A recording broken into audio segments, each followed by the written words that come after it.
دائهما من يومنا هذا إلى يوم الجزاء أما بعد فقد قال الله تبارك وتعالى في كلامه المجيد وهو قوله الحق بسم الله الرحمن الرحيم وأشارت إليه قال كيف نكلم من كان في مهد الصبيا صلوات بابا دے بلند پڑھنا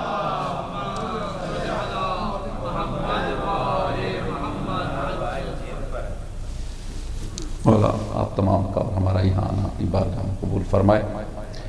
جو دعائیں دل میں لیے بیٹھے مولا سب کی دعاؤں تمناؤں کو پورا فرمائے. مرحومہ کے درجات بلند فرمائے. جناب سیدہ کی شفاعت سے انہیں بہرمند فرمائے. یہ جو سلسلہ مجالس ہے اس کی جہاں اور بہت ساری علتیں ہیں وجوہات ہیں وہاں ایک یہ بھی وجہ ہے کہ مومنین بیٹھ کر جب کسی کے لیے فاتحہ پڑھتے ہیں نا، فاتحہ کی حیثیت تو ایک تحفے کی ہے. جیسے آپ کسی کو پھول دیتے ہیں، کسی کو کوئی چیز لے جا کر گفٹ کرتے ہیں، تو یہ ایک گفٹ ہے، تحفہ ہے جو اجر و ثواب میں پورے قرآن مجید کے برابر قرار دیا گیا، جو آپ نے مرحومہ کو یا مرحوم کو بھیج دیا اور اس کے نامہ اعمال میں اس کی کریڈٹ میں وہ چلا گیا. لیکن اس کے علاوہ ایک بہت بڑی بات یہ ہے کہ جب اتنے لوگ مومنین بیٹھ کر لفظ پہ غور کیجئے گا، اس پہ مجھے گفتگو کرنا ہے کہ جب اتنے مومنین بیٹھ کر کسی مومن یا مومنہ کے لیے فاتحہ پڑھتے ہیں، دعا کرتے ہیں، تو وہ دعا ایک گواہی کی حیثیت رکھتی ہے. کیا حیثیت رکھتی ہے؟ ایک گواہی کی حیثیت رکھتی ہے کہ یہ مومن کہتے ہیں کہ وہ جو مر گئی، جو دنیا سے چلی گئی، جو اب اس دار فنا سے اس ملک بقا میں منتقل ہو چکی ہے، وہ مومنہ ہے اور اللہ کی بارگاہ میں ہم دعا گو ہیں کہ اس کے درجات اور بلند ہوتے چلے جائیں. یاد رکھیے یہ اتنی بڑی بات ہے کسی مومن کا مومن کے لیے گواہی دینا کہ روایات معصومین میں یہ درج کیا گیا. آیت اللہ دستغیب نے لکھا کہ ایسا ہوتا ہے کہ اللہ ملائکہ سے حکم دیتا ہے کہ یہ جو مرنے والا ہے اسے جہنمیوں کی فہرست میں لکھ دیا جائے، لیکن اس کے مرنے کے بعد جب اس کی نماز جنازہ پڑھی جاتی ہے 40 مومن اس کے لیے کھڑے ہو کے دعا کر دیتے ہیں اور کہہ دیتے ہیں اللہم لا نعلم منہا یا منہو الا خیرہ. جب وہ یہ کہہ دیتے ہیں نا کہ پروردگار ہم تو اس کے بارے میں بس خیر ہی خیر جانتے ہیں، تو 40 مومن اگر گواہی دے دیں اللہ ملائکہ سے کہتا ہے جو میں نے کہا تھا وہ مٹا دو، جو مومن کہہ رہے ہیں وہ لکھ لو. اللہ عظمت للہ.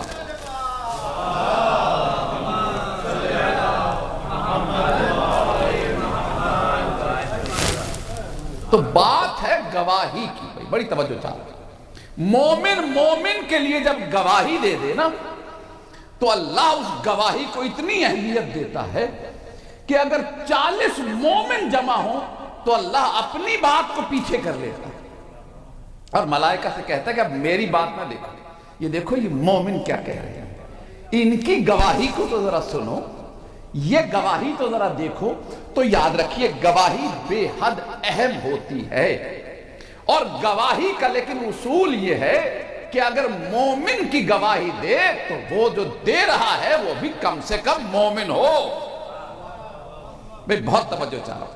یعنی گواہی ایسا نہیں ہے کہ ہر کسی کی گواہی چل جائے گی. دیکھیے کہیں کسی دنیا کے قانون میں یہ نہیں ہے کہ ہر کسی کی گواہی چل جائے گی، لیکن یہ بات طے ہے کہ اگر گواہ مستند ہو تو پھر کبھی بھی دعویٰ رد نہیں ہوا کرتا. اس لیے ہر مدعی جب گواہ لے کے آتا ہے نا تو بہت سوچ سمجھ کے لے کے آتا ہے کہ اگر گواہ قبول ہو گئے تو دعویٰ قبول ہو جائے گا. بھئی بہت توجہ چاہ رہا ہوں. اور مسئلہ یہ ہے کہ اس گواہ کی منزلت و مقام اور اس گواہ کی کریڈیبلٹی اس بات پہ ڈیپینڈ بھی کرتی ہے کہ اسے کس نے گواہ بنایا۔ دیکھیے، میں کسی کو گواہ بنا کے لے گیا، کورٹ میں گیا اور اس نے میرے ہی خلاف گواہی دے دی، تو گواہ کو لوگ برا کہیں گے یا مجھے برا کہیں گے؟ مجھ سے تو پوچھیں گے نا کہ بھئی تم کیا سوچ کے لے گئے تھے۔ یعنی ضروری ہے کہ جو گواہ پیش کیا جائے وہ گواہ اس منزل و مقام کا ہو کہ اس گواہ پر جو اس گواہ کیا بیان ہے وہ مدعی کے دعوے کی دلیل بننے والا ہے۔ یہی وجہ ہے مومن کا گواہ کم سے کم مومن اور معصوم کا گواہ کم سے کم معصوم ہوتا ہے۔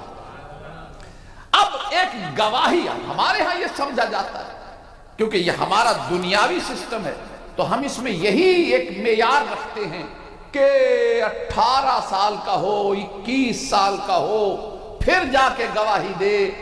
کورٹ میں گواہی دینے کے لیے یہ چیز چاہیے، وہ چیز چاہیے، لیکن یاد رکھیے گا اللہ نے قرآن میں کچھ گواہیوں کا ذکر کیا ہے اور بتایا ہے کہ یاد رکھو گواہ کے لیے جو معیار تمہارے پاس ہے وہ تمہارا بنایا ہوا ہے۔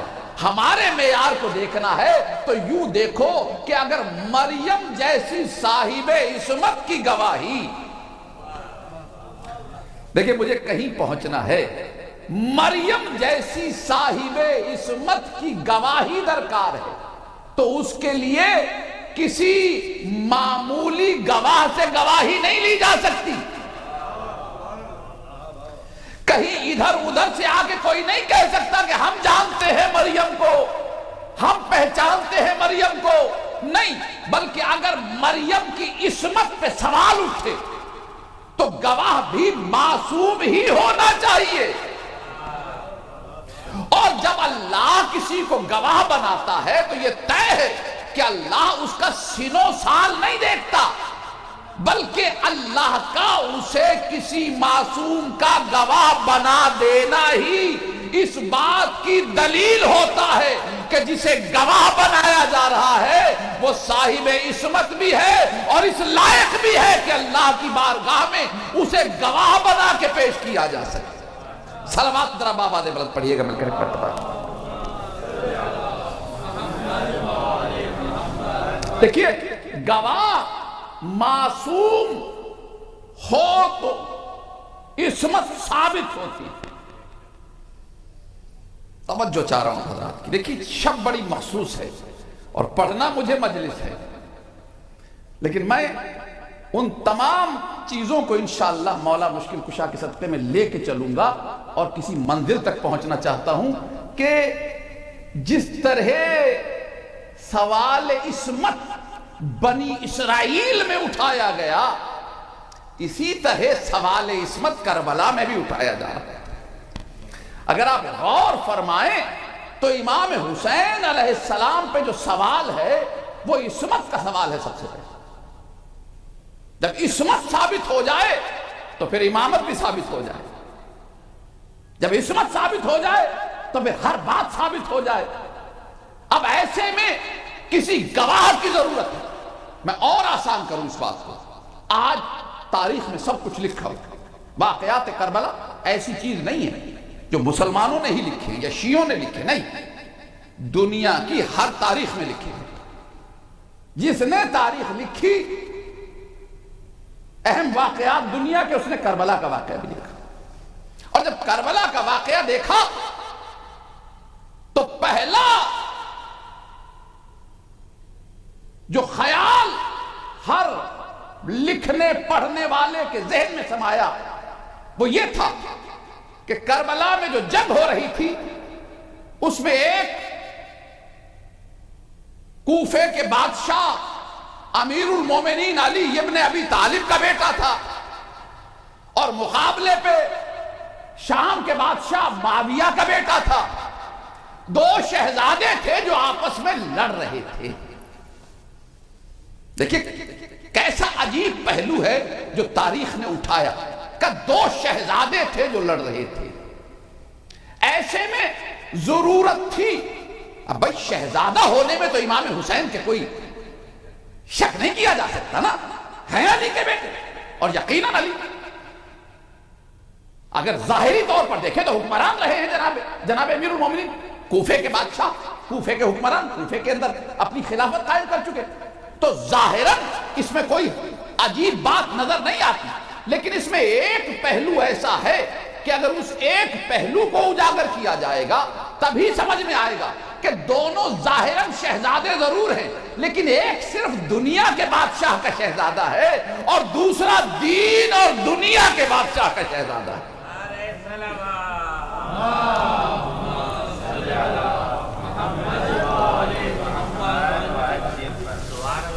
ایک مرتبہ اور صلوات پڑھ لیجیے۔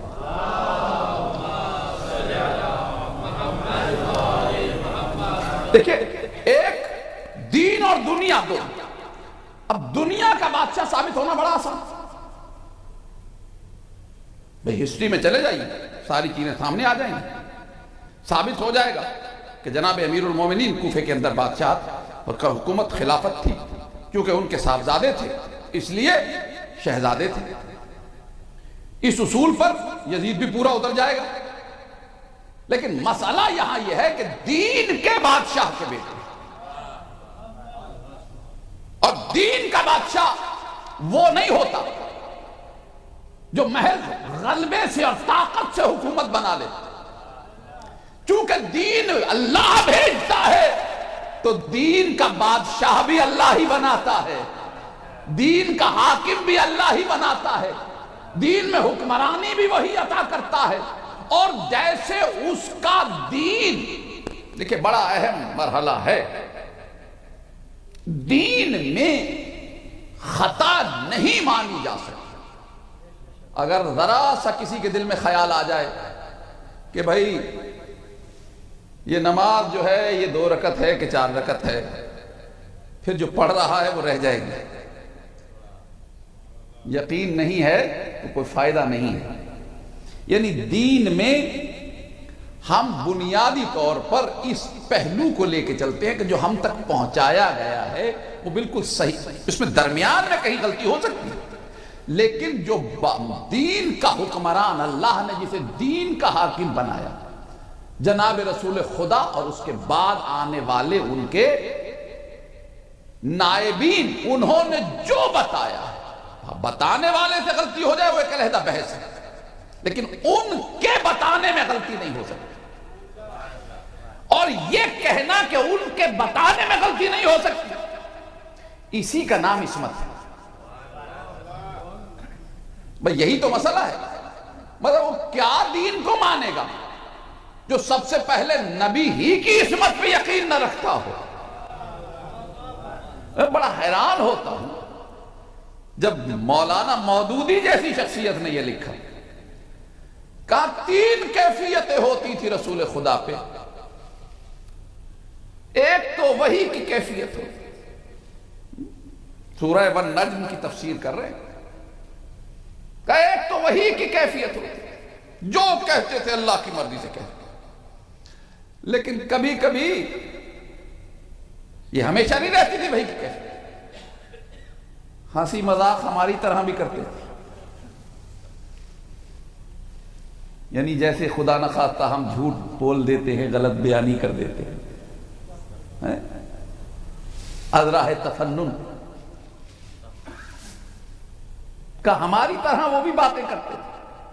ایک بات یاد رکھیے گا، میں ہنسی مذاق کے خلاف نہیں ہوں، ہنسنے بولنے کے خلاف نہیں ہوں، لیکن اتنا نہ ہنسنے بولنے میں بڑھ جائے کوئی، یاد رکھیے گا عادل کی تعریف سے ہٹ جاتا ہے۔ یعنی یہ بڑا عجیب مسئلہ ایک دم سامنے آ گیا ذہن میں، کوئی ارادہ تک نہیں ہوتی بہت سی باتیں، اگر گواہی شریعت مانگتی ہے نا کہ 2، تو اس کے ساتھ فقط 2 نہیں، 2 عادل گواہ چاہیے ہوتے۔ دیکھیں گفتگو گواہی پہ ہے تو چلیے یہ بات سن لیجیے، عادل سے لوگ کہتے ہیں یہ عادل کیسے پہچانیں؟ بھئی عادل کی جو ظاہراً ہماری زندگی میں چھوٹی چھوٹی گواہیاں ہیں نا، اس میں عادل کے ڈیفینیشن یہی بتائی گئی ہے کہ وہ شخص جو عادتاً جھوٹ نہ بولتا ہو، از راہ مذاق ہر وقت جھوٹ نہ بولتا ہو، لوگ عادت ہوتی، ابھی کوئی بات نہیں بھی پہلے مغرب کا وقت نہیں ہو لوگ ہوگی مغرب ہوگی روزہ کھول لو ہے، جب کھول لیا تو کہہ رہے ہاں میں نے تو مزاق کیا تھا، فلانی بات ہوگی ایسے. جو اس طبیعت کا شخص اس کی گواہی قبول نہیں ہے شریعت. یاد رکھیے گا یہ بڑا اہم مسئلہ ہے. یہ جو آپ کبھی دیکھتے ہیں نا یہاں پر کہ علماء یہ فیصلہ کر رہے ہوتے ہیں کہ بھئی چاند ہوا یا نہیں ہوا ہمارے امریکہ میں اس وقت بہت بڑا مسئلہ بنا ہوا ہے. تو اس میں جب گواہ لوگ کہتے ہیں جی فلانے نے گواہی دی، تو گواہ کے لیے بھی شرائط ہے. ان شرائط میں ایک شرط عدل، اور عدل کیا ہے کہ وہ یوں غلط بیانی نہ کرتا. اور مولانا مودودی کیا لکھ رہے ہیں کہ جو اللہ کا دین لانے والا ہے وہ کبھی کبھی ایسی ہماری طرح ہنسی مذاق بھی کیا کرتے تھے، ایسے ہی باتیں کر دیا کرتے. جو ایسے سے دین لے گا اسے اپنے دین پہ بھروسہ ہی کیا ہوگا. جب دین لانے والے پہ بھروسہ نہیں تو دین پہ بھروسہ کہاں سے آئے گا. اور کہا تیسری کیفیت وہ تھی جب ادھر ادھر کی باتوں کے دباؤ میں آ کے کچھ کہہ دیا کرتے. معاذ اللہ یہ بتائیے، یعنی 2/3 زندگی تو رسول کی ویسے ہی مشکوک کر دی. لیکن یاد رکھیے گا جنہیں ہم مانتے ہیں نا ان میں نہ دین لانے والوں میں نہ دین بچانے والوں میں ایک لمحے بھی زندگی کا ایسا نہیں ہوتا جب وہ عدل سے ادھر ادھر ہوتے ہو.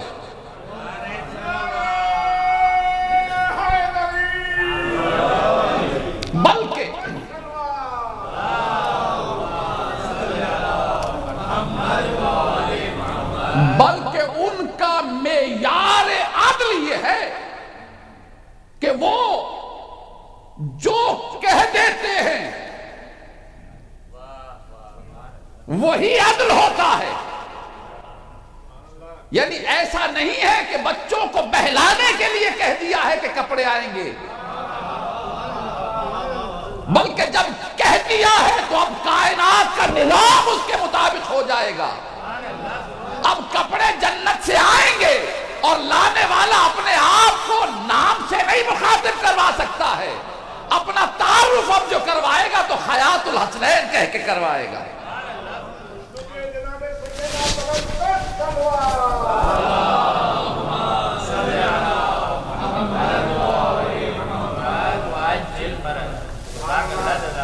تو گواہی جس طرح کا مسئلہ ہو اتنا بڑا ہی گواہ بھی لانا پڑتا ہے. گواہ کا ایک معیار ہو. اللہ سبحانہ وتعالی لیجئے گواہی پہ ایک بات اور ذہن میں آئی اور بڑی اہم بات کہ خود رسول کی گواہی کی ضرورت پڑ گئی. قرآن نے بیان کیا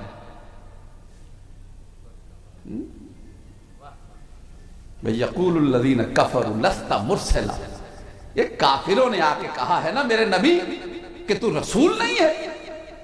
قل ان سے کہہ دے کفا باللہ شہیدا، میں کوئی بغیر گواہوں کا تو دعوے دار نہیں ہوں. دعوی نبوت میرا ضرور ہے لیکن بے گواہوں کے نہیں ہوں. میرے لیے گواہ ہے اور بڑے مضبوط گواہ ہیں. ایسے گواہ ہیں جو کافی ہے میرے لیے. کون کون گواہ ہے؟ شہیدا بینی و بینکم، قل کفا باللہ شہیدا بینی و بینکم ومن عندہ علم الکتاب. ایک تو وہ ہے گواہ جو اللہ ہے. یا رسول اللہ اتنا بڑا گواہ لے کے آئے ہیں تو بھائی دوسرا گواہ بھی کچھ تو معیار کا بلد لائیے گا. کہاں گھبراؤ نہیں. ایک وہ گواہ ہے جو سب کا خدا ہے، ایک وہ ہے جو نصیری کا خدا ہے.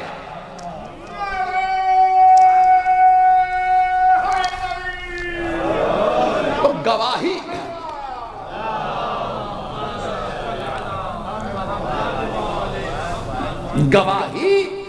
اسی معیار پہ لائی جاتی ہے. تو یہ مسئلہ کربلا میں الجھ رہا تھا. یاد رکھیے گا یہ بات بالکل ذمہ داری سے کہنا ہے اور تاریخ اس کو فیصلہ نہ کر پاتی اگر یہ آج کی شب جس شہزادی کی آمد کی شب ہے، یعنی جناب باب الحوائج شہزادہ علی اصغر علیہ السلام صلی اللہ اس شہزادے کا اصل جو کردار ہے. دیکھیں کربلا میں امام حسین علیہ السلام کیا کر رہے ہیں؟ امام حسین علیہ السلام اپنے لیے کچھ نہیں کر رہے. امام حسین کربلا میں یہ یاد رکھیے گا، کربلا میں لا الہ الا اللہ خطرے میں، محمد رسول اللہ خطرے میں، پورا دین خطرے میں. اسی لیے کہا نا دین پناہ اس کو، دین کو حسین نے پناہ، پورا دین خطرے میں تھا. اب حسین اپنی ذات کو نہیں بیان کر رہے، 1,24,000 انبیاء کی محنتوں کو بچا رہے. لا الہ الا اللہ جو سب سے پہلی ہر نبی کی محنت ہے اسے بچا رہے ہیں، پھر اپنے نانا رسول اللہ کی محنت کو بچا رہے ہیں. اس لیے کہ جو دوسری طرف دعویٰ ہے وہ یہ دعویٰ ہے کہ نہ کوئی وحی آئی نہ کوئی قرآن اترا، بنو ہاشم نے حکومت قائم کرنے کے لیے سارا سلسلہ کیا. حسین کھڑے ہیں کہہ رہے نہیں اللہ کی وحی بھی سچی ہے، اللہ کی توحید بھی سچی ہے، میرے نانا کی نبوت بھی سچی ہے، 1,24,000 انبیاء کی محنتیں بھی سچ ہے، قرآن بھی سچ ہے، دین سچ ہے. یہ حسین گواہی دینے چلے اور اپنے دعوے کی گواہی میں حسین نے ایک سے بڑھ کے ایک گواہ پیش کی، ایک سے بڑھ کے ایک گواہ پیش کیا. پہلے انہیں پیش کیا جو خود رسول کے بھی صحابی رہے تھے اور حسین کے ساتھی انہیں پیش کیا، پھر رسول کے جگر گوشوں کو پیش کیا. یہ سب گواہی دینے جا رہے. شہادت کا ترجمہ کیا ہے؟ شہادت کہتے ہی گواہی کو ہے.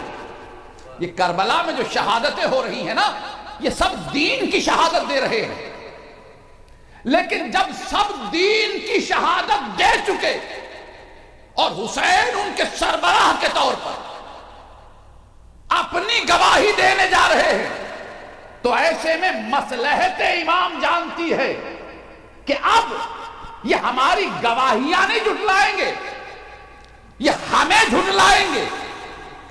اس لیے اب ضرورت اس بات کی ہے کہ ایک گواہ ایسا بھی ہو جائے ہم اللہ کی شہادت دیں، ہم اللہ اور اس کے دین کی صداقت کی گواہی دیں، اور ایک گواہ ایسا ہو جو ہماری صداقت کی گواہی دے. اللہ سبحانہ وتعالی. تو یہ مصلحت امام ہے، یہ امام کا پروگرام ہے کہ اب ایک ایسا گواہ لایا جائے کہ جس گواہ کی تاریخ میں جب تذکرہ ہو جائے تو تاریخ پڑھنے والا دیر نہ لگائے اور یہ فیصلہ کر لے، یہ فیصلہ کر لے کہ کربلا میں جنگ نہیں ہوئی ہے. حسین نے یہ اہتمام کیا ہے کہ یہ فیصلہ ہو جائے کہ کربلا میں جنگ نہیں ہوئی ہے. جنگ ہوتی تو شاید 2 شہزادے کہلاتے. کربلا میں اصغر کی شہادت کے ذریعے سے میرے مولا نے آنے والی تاریخ کو یہ فیصلہ دے دیا کہ کربلا میں ظلم ہوا ہے. صلوات ذرا محمد و آل محمد پڑھ دیجئے مل کر.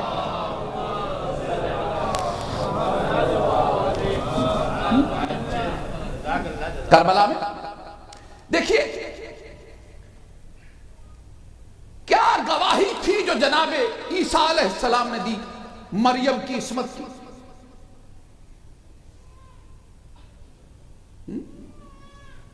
کہا کہ یہ میری ماں بہت پاک و پاکیزہ بیوی ہے، کہیں نہیں ملتا.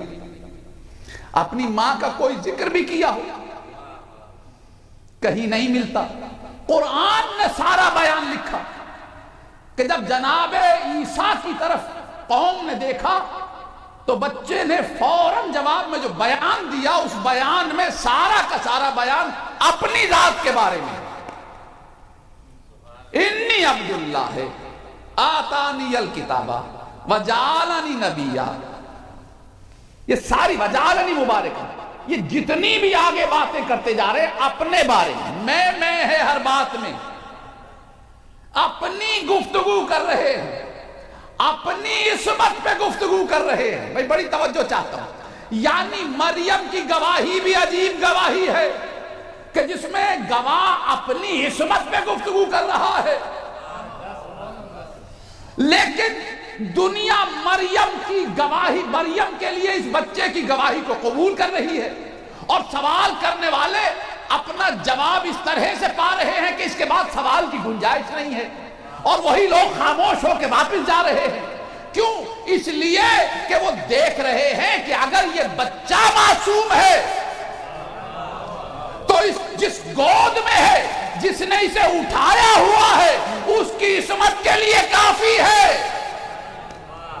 اللہ عظمت للہ۔ تو حسین بھی علی اصغر کو جب لے کے آئے تو حسین نے خود نہیں کہا اصغر اب تم خود کلام کرو۔ اب جو علی اصغر نے کلام کیا، تاریخ نے لکھا سب کچھ۔ یہ اور بات ہے کہ مصائب کے ماحول میں یہ تفصیلات نہیں اس طرح بیان ہے۔ جب جناب علی اصغر نے، یعنی عجیب بات ہے کہ کلام، یاد رکھیے گا، گفتگو کے لیے ضروری نہیں کہ زبان ہی سے ہو، الفاظ ہی کا استعمال ہو۔ الفاظ کا استعمال وہاں ہوتا ہے جہاں متکلم ضروری سمجھتا ہے۔ کبھی گھر میں جا کے دیکھیے، اشارے سے بھی باپ بیٹے کو کچھ سمجھا دیتا ہے۔ کبھی جا کے دیکھیے، خطرناک قسم کا دشمن اگر سامنے کھڑا ہو، کوئی کسی ہتھیار کے اشارے سے یوں اشارہ کرے، اسے کچھ کہنے کی ضرورت نہیں پڑتی۔ یعنی بعض اوقات اشارہ ہی کافی ہو جاتا ہے۔ بھائی بہت توجہ چاہتا ہوں، امام حسین کی تقریر لفظوں میں ملتی ہے، شہزادے کے الفاظ نہیں نظر آتے، لیکن کوئی یہ نہیں کہہ سکتا کہ شہزادے نے خطاب نہیں کیا، اس لیے کہ کہنے کا یا نہ کہنے کا فیصلہ اس کے اثر سے کیا جاتا ہے۔ میں بول رہا ہوں، اگر کسی نے سنا ہی نہیں تو میں نے بولا کہا، اور کسی نے محض اشارہ کیا اور لوگ اس کے اشارے کو سمجھ کے چل دیا تو اس کا اشارہ ہی ایک پورا خطاب ہے۔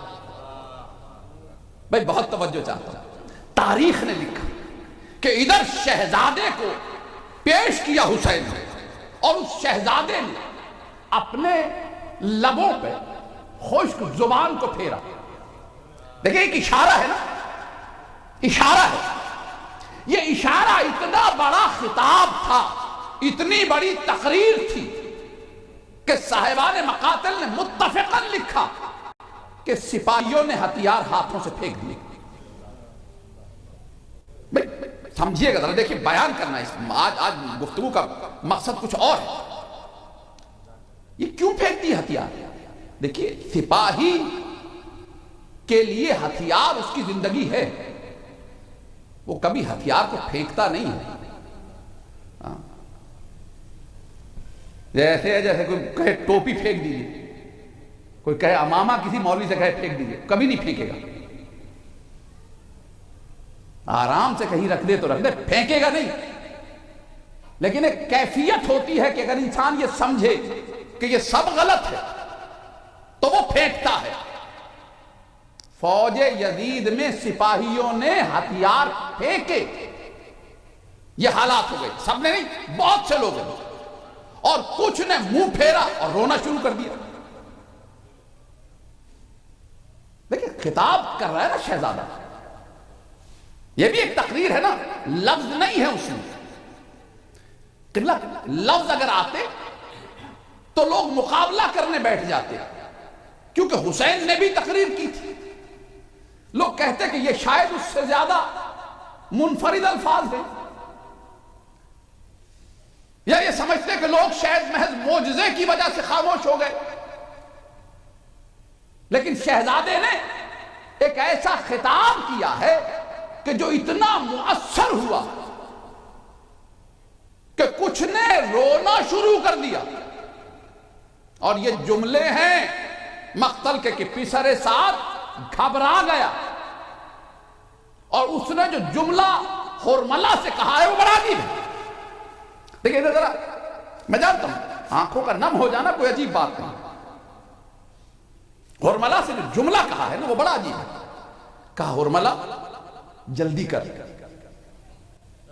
اب کلام کون کر رہے تھے؟ امام حسین۔ اب امام حسین خاموش ہو چکے، جب تک امام حسین کلام کر رہے تھے اس وقت تک کچھ نہیں کہا، جب حسین نے آگے کر دیا ہے شہزادے کو، اب کہہ رہا ہے کہ اختا کلام الحسین۔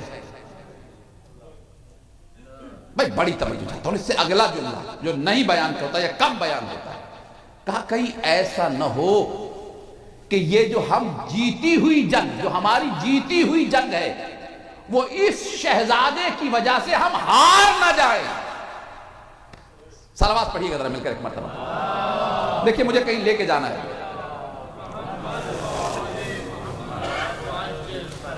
ایک مرتبہ اور مل کر صلوات پڑھیے۔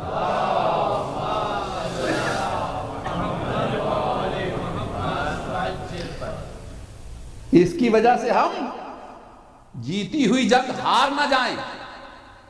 بھائی بہت توجہ چاہ رہا ہوں حضرات کی میں اس بات پر، یہ معمولی جملے نہیں ہیں۔ کون کہہ رہا ہے؟ مد مقابل فوج کا وہ سپہ سالار کہہ رہا ہے جو حسین کے سارے لشکر کو ظاہراً قتل کر چکا ہے، ہماری زبان میں شہید کر چکا ہے، سب شہید ہو چکے، حتیٰ کہ قمر بنی ہاشم بھی شہید ہو چکے، حتیٰ کہ شبیہ رسول بھی شہید ہو چکے، اب تو کوئی نہیں ہے، آخری شہید ہے جناب علیہ السلام۔ لیکن اس کے باوجود وہ کہہ رہا ہے حسین ہاتھوں میں تلوار لیے نہیں کھڑے، حسین ہاتھوں میں نیزہ تیر کمان نہیں لیے کھڑے، علی اصغر کو لیے، اور اس کو دیکھ کے کہہ رہا ہے کہ ایسا نہ ہو کہ یہ جیتی ہوئی جنگ ہم ہار جائیں۔ یعنی آپ سمجھیے کہ کس قدر زوردار خطاب ہے، کس قدر زوردار خطاب ہے کہ فوج یزید کے سپاہی رونے لگ رہے ہیں۔ کیوں؟ زبان ہونٹوں پہ صرف پھیر دے، یہ خطاب کا ایک انداز ہے۔ اور یہ یاد رکھیے گا، یہ شہزادہ علی اصغر وہ واحد شخصیت ہے، ایسے ہی باب الحوائج کا رقم نہیں ملا ہوگا۔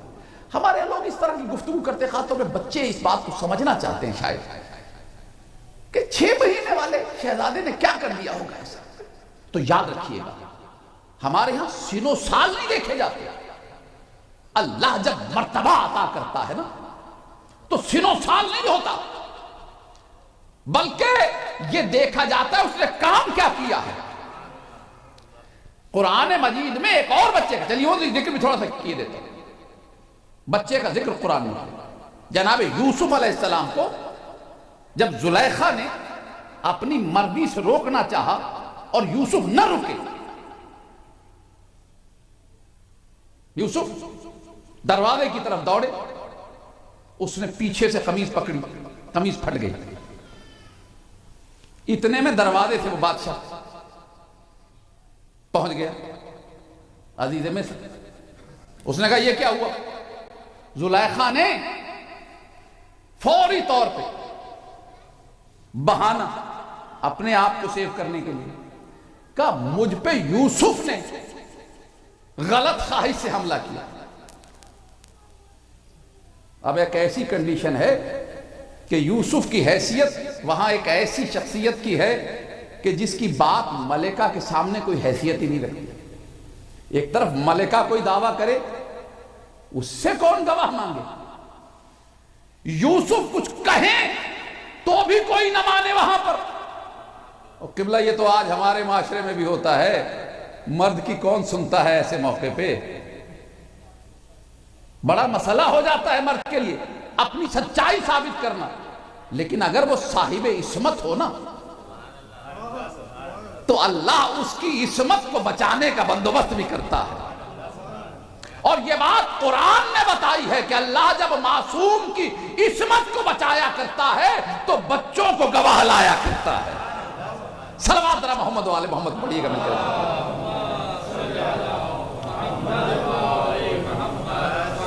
بچوں کو گواہ لاتا ہے، یعنی کیفیت بڑی عجیب۔ جناب یوسف خاموش، ایسے میں ایک بچہ ہے، تمام تفاسیر نے لکھا جو جھولے میں، مہد میں، یعنی کہہ لیجیے گود میں ہے، کسی فرد کی گود میں نہیں ہے تو جھولے کی گود میں ہے، اور اس نے وہیں سے گواہی دی۔ اس نے کہا بادشاہ غلط فیصلہ نہ کرنا، فیصلہ کرنا آسان ہے، اگر قمیض آگے سے پھٹی ہوئی ہو تو تیری ملکہ سچی ہے، اور اگر قمیض پیچھے سے پھٹی ہوئی ہے تو یہ یوسف سچا ہے۔ یہ گواہی کس کی دی؟ کس نے دی؟ بچے نے۔ کس کے لیے؟ ایک معصوم کے لیے۔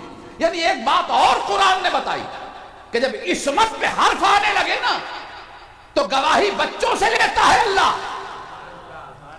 تو کربلا میں کیسے ہو سکتا ہے، کیسے ہو سکتا ہے کہ عصمت کبریٰ کے لخت جگر پہ حرف آئے اور اللہ کسی گواہ کو نہ لائے؟ تو یاد رکھیے گا، یہ حسین اصغر کو نہیں لائے ہیں، یہ اس اللہ کی مشیت لے کے آئی ہے۔ حسین اس پہ عمل کر رہے ہیں تاکہ دنیا کو بتایا جائے کہ عصمت حسین کے لیے۔ دیکھیں یہ بھی تو رسول کی حدیث مسلمانوں نے لکھی ہے کہ رسول خدا نے کہا جو کچھ بنی اسرائیل میں ہوا وہی سب کچھ میری امت میں بھی ہونا ہے۔ تو اگر بنی اسرائیل میں کسی کی عصمت کے لیے بچے گواہ آتے ہیں تو اس امت میں حسین کی گواہی کے لیے علی اصغر چلے آتے ہیں۔ صلوات ذرا محمد و آل محمد پہ پڑھیے، مل کر ایک پڑھتا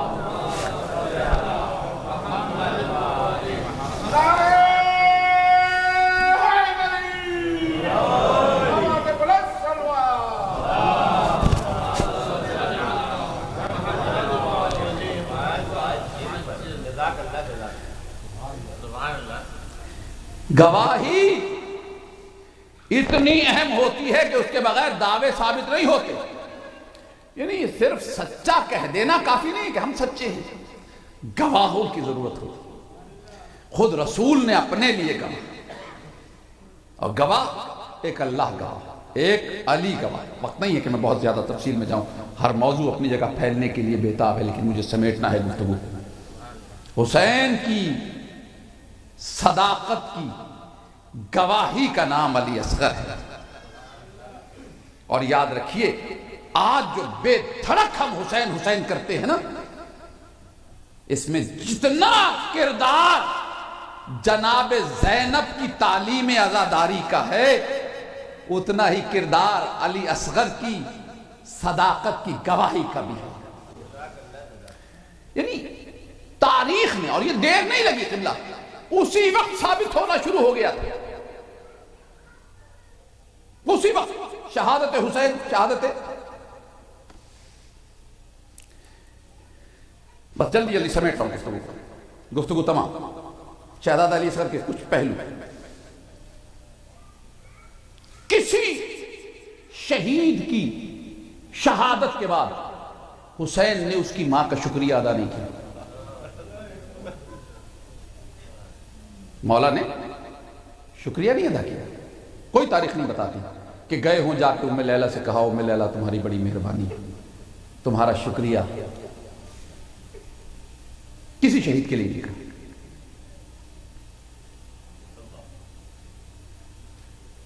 ام فروا کا لخت جگر جس سے حسین خود بھی اتنا پیار کرتے، حسن کی نشانی بھی ہے،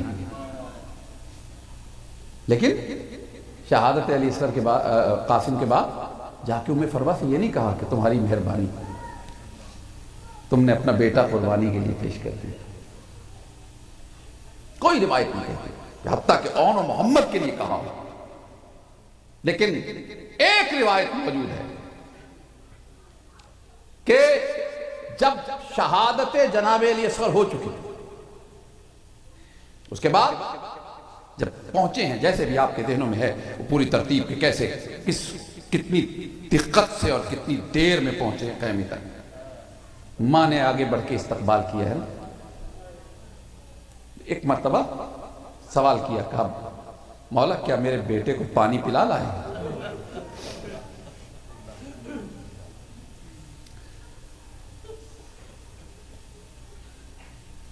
حسین نے ایک جملہ کہا، پہلے تو وہ جو ابا کا دامن ڈالا ہوا تھا اسے ہٹایا، اسے جو ہٹایا تو اصغر کی ٹھلکی ہوئی گردن ماں کو دکھائی۔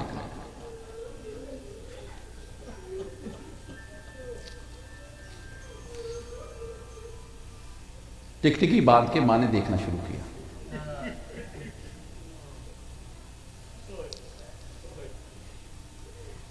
ایک مرتبہ میرے مولا نے کہا، رباب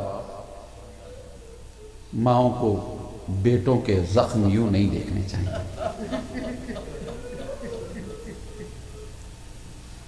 کہا مولا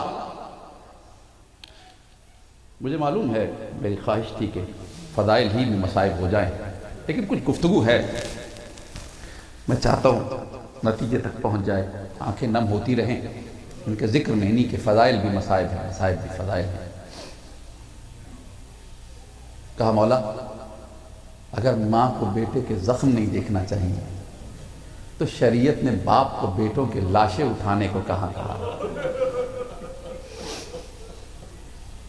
اس وقت حسین نے کہا، بی بی اجازت دی ہے جب کوئی لاشیں اٹھانے والا نہ ہو۔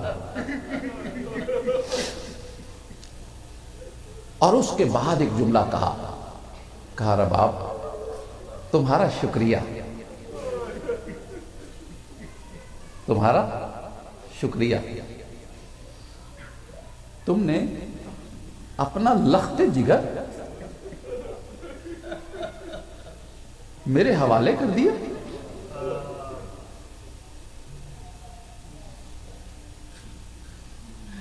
اس پہ جناب رباب نے یہ سوال کیا، کہا مولا میں تو صبح سے آپ کو دیکھ رہی، یہ شکریہ ادا کرنا تھا تو اس ماں کا کیا ہوتا جس نے 18 سال پال کے جوان کیا۔ مولا شکریہ ادا کرنا تھا تو اس کا کیا ہوتا جس کا 13 سالوں کا پلا ہوا بچہ۔ مولا میرا تو 6 مہینے کا تھا۔ اس پہ حسین نے جملہ کہا، دیکھیں صاحب وارث شریعت، کہا رباب جس نے 18 سالوں والا دیا نا، یا جس نے 13 سالوں والا دیا، یا جس نے 9 سالوں والا دیا، رباب کسی کے بیٹے پہ جہاد واجب تھا، کسی کے لیے مستحب تھا، تیرے بیٹے پہ تو نہ جہاد ابھی واجب ہوا تھا نہ مستحب ہوا تھا۔ یاد آ رہا، بس میرے عزیزو میں چاہ رہا تھا کہ کچھ فضائل میں بیان کروں، لیکن اب میں اس کو سمیٹ رہا ہوں۔ قبلہ لکھنؤ کے اندر ایک مباحثہ ہوا، میرے سامنے میرے بزرگ واجب الاحترام لوگ بیٹھے ہوئے ہیں، ان میں سے بہت سے لوگوں نے یہ بات سنی ہوگی، کتابوں میں درج ہے۔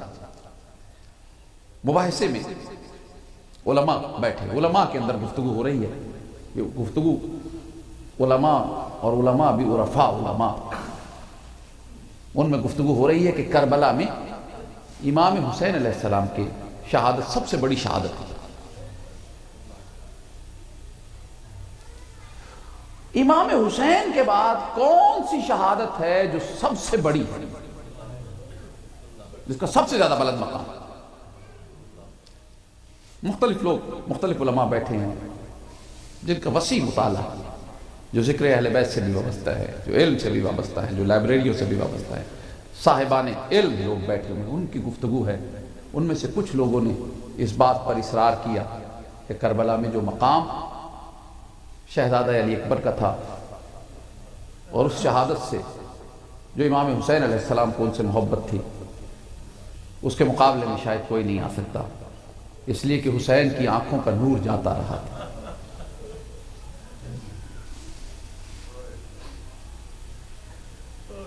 بحث کی، انہوں نے اپنی دلائل پیش کیے،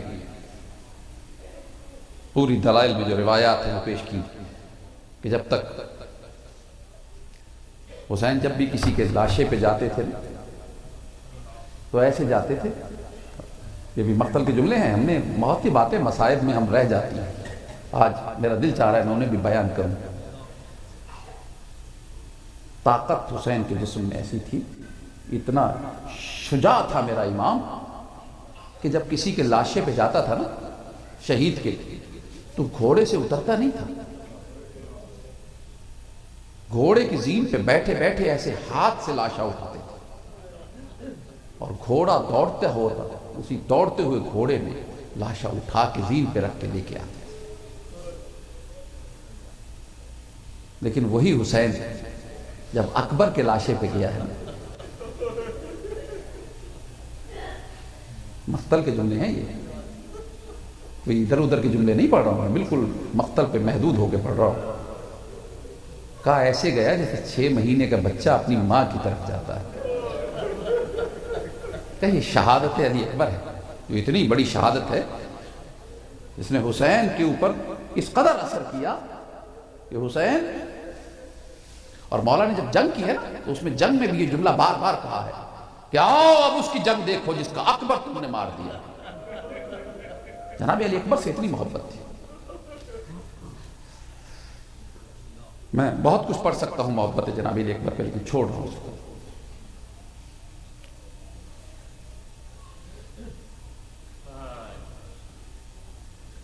انہوں نے جو یہ موقف رکھتے تھے اپنی بات کو پوری دلائل کے ساتھ مکمل کیا, تو ایک اور دلیل سامنے آئی, کچھ اور لوگوں نے بیان دیا. انہوں نے کہا کہ کربلا میں جو مقام جناب قمر بنی ہاشم کا تھا, اس کو دیکھتے ہوئے یہ ماننا پڑے گا کہ قمر بنی ہاشم کی شہادت حسین کے بعد دوسری بڑی شہادت ہے, اس لیے کہ حسین کی کمر کا زور ٹوٹ گیا.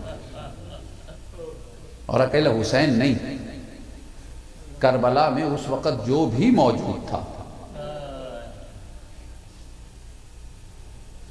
وہ قمر بنی ہاشم کے بعد اپنا انداز تبدیل کر دیا.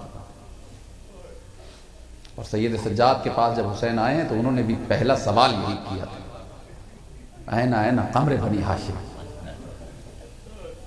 بابا یہ جو حال ہو گیا آپ کا, میرے چچا عباس کہاں ہیں؟ ہر کسی کا مان تھے عباس. جب یہ بھی بحث ہو چکی نا تو ایک بزرگ عالم دین کھڑے ہوئے اور انہوں نے ایک بات کی, اور اس بات کے بعد وہ بحث وہیں ختم کر دی گئی. انہوں نے کہا یاد رکھو مقام علی اکبر کتنا بلند ہے کوئی فیصلہ نہیں کر سکتا. مقام قمر بنی ہاشم کس مقام تک بلند ہے, کتنا اوج رکھتا ہے, کوئی فیصلہ نہیں کر سکتا. لیکن ایک بات یاد رکھنا, کربلا آج کربلا نہ ہوتی اگر علی اصغر کی شہادت نہ ہوتی.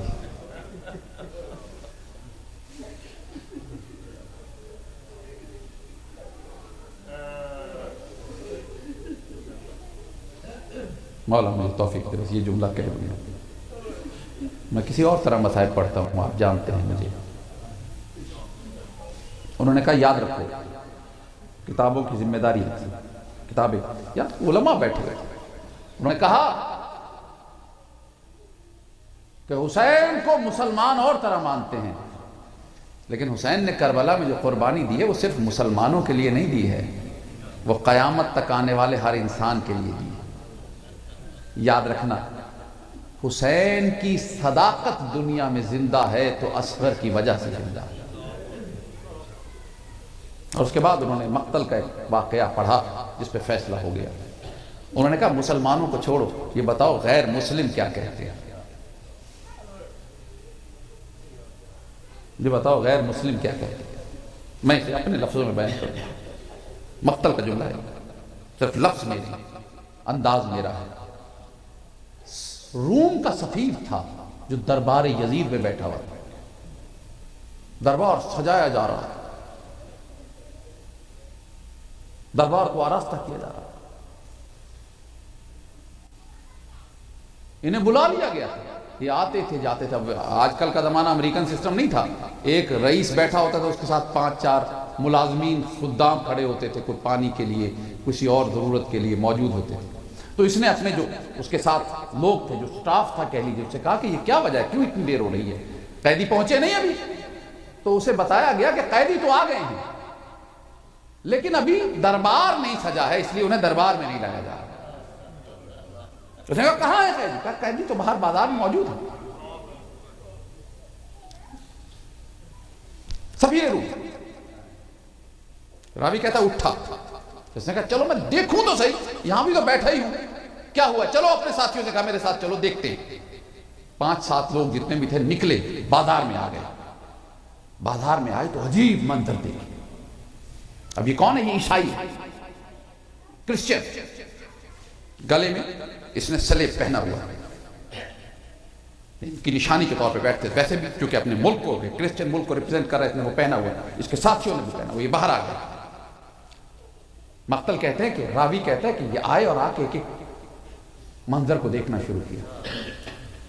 کچھ منظر میں نہیں بیان کر سکوں، کچھ منظر سن لیجیے کہ اس نے جب 18 سالوں والے کو دیکھا نا تو اپنے ساتھیوں سے کہا کتنا حسین جوان تھا.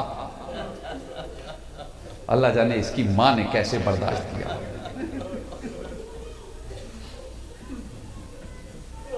قاسم تو وہ چاند ہے جس کے لیے نقن صاحب کے جملے ہیں کہ جب قاسم آئے تو دشمن نے کہا ایسا لگا بادل چھٹے چاند نمودار ہوا.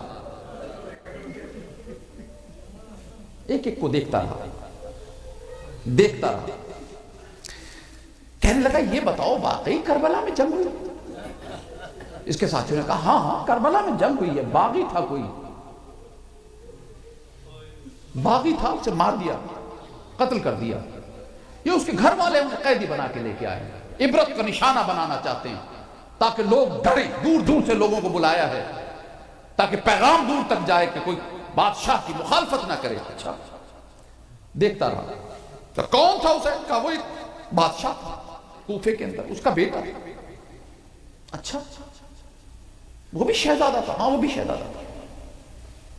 چلتے چلتے چلتے رہے. ایک ایک سر کو دیکھتا رہا. پھر ایک مرتبہ سید سجاد کو دیکھا. دیکھ کے کہنے لگا بھلا انسانوں کو بھی ایسے قید کیا جاتا ہے؟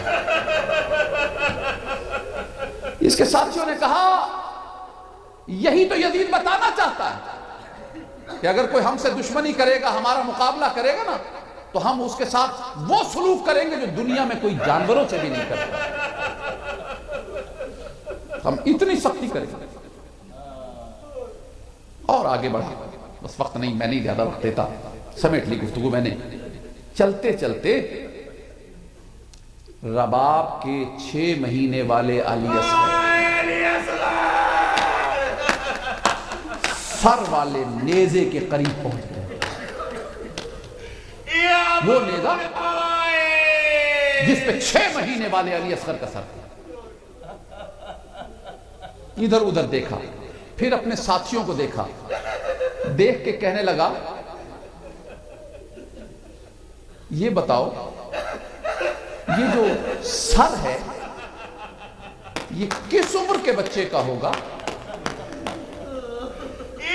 اس کے ساتھیوں نے کہا 6 مہینے سے زیادہ کا نہیں ہوگا. 6 مہینے سے زیادہ کا نہیں ہوگا. اپنے ساتھیوں کی طرف دیکھ کے کہنے لگا تو بدبخت تو صاف کیوں نہیں کہتے کبھی جنگ میں بھی 6 مہینے والوں کو قتل کیا جاتا ہے؟ کہتے کیوں نہیں ہو کہ کربلا میں ظلم ہوا ہے؟ کون ہے؟ عیسائی. عیسائی بھی کوئی ایسا نہیں کہ کوئی بے پڑھا لکھا بدو ہے، نہیں. ایک رئیس، صاحب رائے، مشیر، سفیر، ایسے نہیں کسی کو بنا دیا جاتا. ایمبیسڈر ایک اپنی حیثیت رکھتا ہے، اپنی ویلیو رکھتا ہے، چیزوں کو سمجھنے کا فہم رکھتا ہے.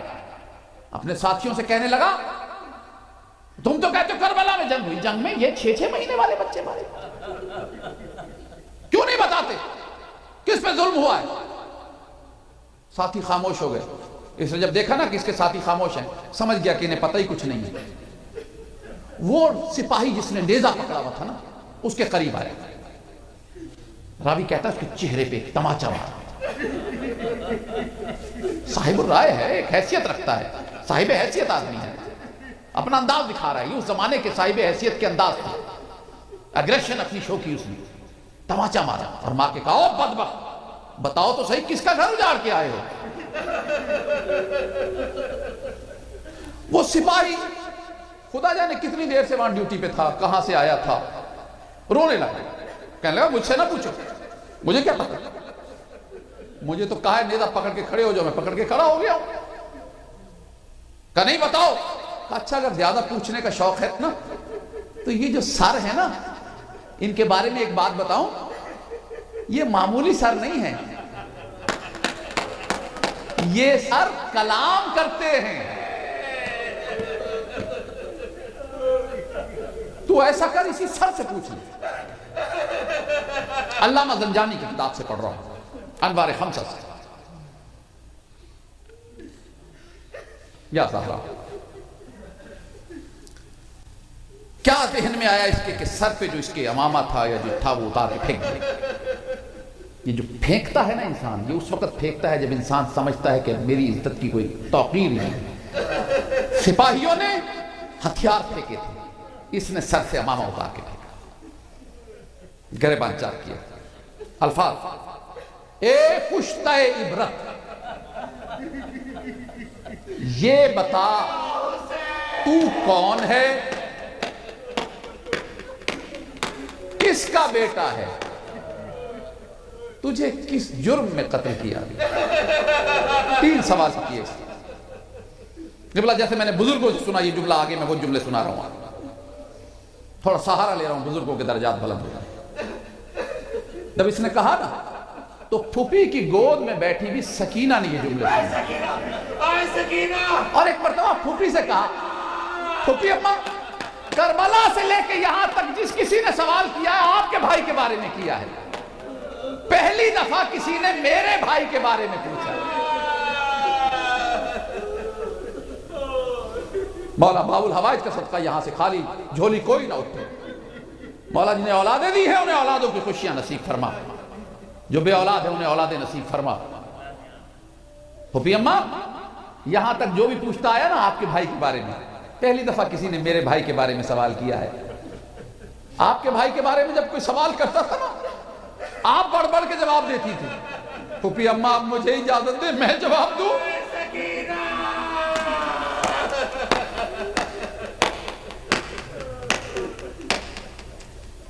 جناب زینب خاموشی کو رضامندی جان کر جناب سکینہ نے جواب دیا، کہو غیر مسلم سن، او عیسائی سن، یہ میرا بھائی علی اصغر ہے، وہ جو سامنے نوک نیزہ پہ تلاوت قرآن کر رہا ہے وہ ہم دونوں کا بابا حسین ہے، اور تو نے پوچھا ہے اسے کیوں قتل کیا گیا، تو سن، اس کا جرم یہ تھا کہ اس نے ایک گھونٹ پانی مانگا۔ بس مجلس مکمل ہو گئی، روایت پوری سن لیجئے، مقتل کے جملے ہیں، روایت ذمہ داری سے پڑھ رہا ہوں۔ اب جو یہ سفیر پلٹا ہے نا دربار میں، حسین کی شہادت یہ غیر مسلم پہ اثر بتا رہا ہوں، حسین کی صداقت کی گواہی دی ہے اس نے، جب تک اصغر تک نہیں پہنچا تھا اسی میں الجھا ہوا تھا کہ دو شہزادوں کی جنگ ہے، جب ایک مرتبہ اصغر کے سر تک آ گیا تو اب تیزی سے پلٹا اور یزید کے سامنے آ کے کھڑا ہو گیا اور کہنے لگا او بدبخت، تو سب کو دھوکہ دے رہا ہے کہ کربلا میں کوئی جنگ ہوئی ہے، کربلا میں جنگ نہیں ہوئی ہے، کربلا میں تم لوگوں نے ظلم کیا ہے۔ اس نے کہا تجھے کیا، وہ کوئی تیرے نبی کی اولاد تھی، وہ کوئی تیرے نبی کی اولاد تھی، وہ میرے نبی کی اولاد تھی، میں جو مرضی کروں، شراب کے نشے میں بیٹھے۔ اس نے کہا او ملعون، یاد رکھ نبیوں کی اولادوں کی گواہی میں جب بچے آ جائیں نا تو اس کے بعد ان کی صداقت پہ سوال نہیں کیے جاتے، تم تو جنہیں کافر کہتے ہو ان سے بھی بدتر ہو، کیونکہ انہوں نے جب بچوں کی گواہی سنی تھی تو وہ مان گئے تھے۔ میں آج تیرے سامنے کھڑے ہو کر اعلان کرتا ہوں کہ اب تک عیسائی تھا، اب عیسائی نہیں ہوں۔ لا الہ الا اللہ محمد رسول، اسے کلمہ پڑھا ہوا، حسین کی صداقت کی گواہی دی، یزید نے حکم دیا اسے قتل کر دو کیونکہ یہ پورے دربار کو خراب کر رہا ہے۔ سپاہی آگے بڑھے، اس نے ایک سپاہی سے تلوار چھینی، سپاہیوں نے اسے گھیرا اور گھیر کے قتل کر دیا۔ یاد رکھنا حسین کی صداقت کی گواہی میں جو شہادتیں کربلا سے چلی ہیں، دین کی صداقت کی ایک گواہی کربلا کی ہوتی ہوتی دربار شام میں ہوئی ہے، اور اسے علماء نے شہداء کربلا میں شامل کیا ہے۔ اللہم صلی علی محمد وآل محمد۔ مالک ہماری یہ حاضری اپنی بارگاہ میں قبول فرما، باب الحوائج کا صدقہ یہاں سے کوئی خالی جھولی نہ اٹھے، اس شہزادے کا صدقہ کہ جس کی وجہ سے دنیا آج حسین کو حسین ماننے پہ مجبور ہے، دنیا حسین کو سچا ماننے پہ مجبور ہے، جس کی گواہی اتنی بلند گواہی ہے کہ اس کی گواہی کے بعد اب کسی اور گواہی کی ضرورت نہیں رہ گئی۔ پروردگار اسی باب الحوائج کے صدقے میں جو دعائیں تمنائیں یہاں بیٹھے لوگ لیے ہوئے ہیں دل میں، ان تمام کی دعائیں تمنائیں پوری فرما، بیماروں کو شفا عطا فرما۔ میرے سسر بیمار ہیں، اس کے علاوہ اور جتنے مومنین بیمار ہیں، ہمارے جواد شیرازی صاحب بیمار ہیں، جواد بخاری بیمار ہیں، جو بھی کوئی علیل ہیں، پروردگار سب کو شفا کاملہ و عاجلہ عطا فرما۔ مومنین کے دنیاوی دینی مقاصد برلا، حج و زیارات سے مشرف فرما، جو ہو آئے ہیں بار بار جانے کی توفیق عطا فرما۔ پروردگار جو مومنین حج و زیارات کی خواہشات رکھتے ہیں ان کے جو بھی مسائل ہیں وہ فوراً حل فرما۔ مولا جنت البقیع کی تعمیر کی ہمیں توفیق عطا فرما، ہمارے امام کے ظہور میں تعجیل فرما، مولا کے حضور سرخرو ہو کے پیش ہونے کی توفیق عطا فرما، اپنے امام کے لیے باعث فخر بنا، باعث شرمندگی نہ بنا۔ اللہم صلی علی محمد وآل محمد وعجل فرجنا۔ ایک مرتبہ سورہ فاتحہ، 3 مرتبہ سورہ اخلاص۔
شریعت محمدی کا پاسباں حسین ہے، شریعت محمدی کا پاسباں حسین ہے، شریعت محمدی کا پاسباں حسین ہے، نگاہ کی بلندیوں کا آسمان حسین ہے، شریعت محمدی کا پاسباں حسین ہے، اٹھا کے سر جو جی سکے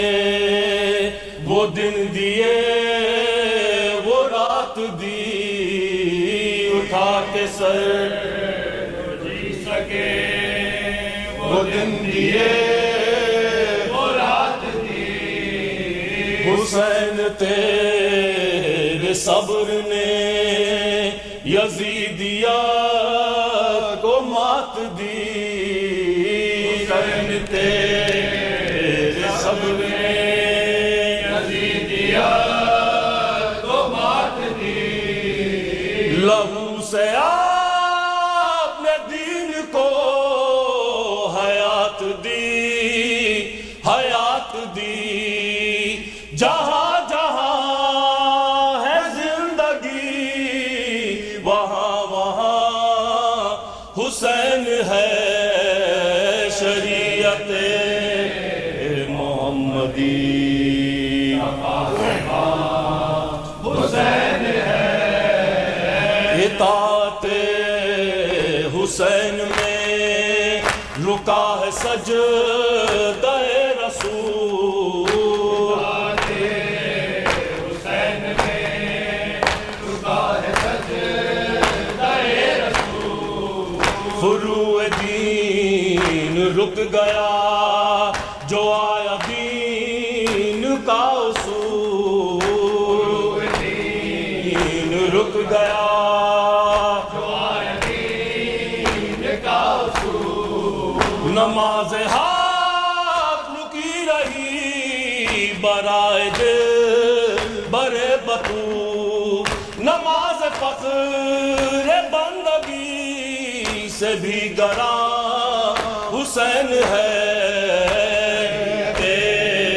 محمدی حسین ہے بغیر مجلس عزا کہاں دلوں کو چین ہے مجلس عزا کہاں دلوں کو چین ہے بغیر مجلس عزا کہاں دلوں کو چین ہے مجلس عزا کہاں دلوں کو چین ہے یہ غم ملا جسے ملا کہ یہ خدا کی دین ہے جسے ملا کہ یہ خدا کی دین ہے ہمارے لاپ پہ ہر گھڑی حسین ہی حسین ہے دلوں کی موج درد میں روا دوا حسین ہے محمدی کا پاسبان حسین ہے شریعت محمدی کا پاسبان حسین ہے